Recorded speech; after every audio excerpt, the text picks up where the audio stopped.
Upcoming OTT release dates confirm చేసుకున్న movies list. Goose bumps జనవరి 10న Disney plus హాట్‌స్టార్లో release కానుంది. Unstoppable with NBK season 4 జనవరి 8న ఆహాలో release కానుంది. Breakout జనవరి 9న ETV win యాప్లో release కానుంది. నీలిమేఘశ్యామ జనవరి 9న ఆహాలో రిలీజ్ కానుంది. పాతాళలోక్ జనవరి 17న అమెజాన్ ప్రైమ్ వీడియోలో రిలీజ్ కానుంది.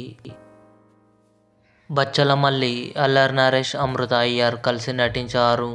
జనవరి 9న అమెజాన్ ప్రైమ్ వీడియోలో రిలీజ్ కానుంది. సుజల్ సీజన్ 2 కతిర్, ఐశ్వర్య రాజేష్ కలిసి నటించారు. ఫిబ్రవరి 21న అమెజాన్ ప్రైమ్ వీడియోలో రిలీజ్ కానుంది. రిచర్ సీజన్ 3 ఫిబ్రవరి 20న అమెజాన్ ప్రైమ్ వీడియోలో రిలీజ్. ద ఎలక్ట్రిక్ స్టేట్ మార్చి 14న నెట్ఫ్లిక్స్లో రిలీజ్. ఇవి అప్కమింగ్ కన్ఫర్మ్డ్ ఓటీటీ మూవీస్. ఈ వీడియో మీకు నచ్చినట్లయితే లైక్ చేయండి, షేర్ చేయండి, మా ఛానల్ని సబ్స్క్రైబ్ చేసుకోండి.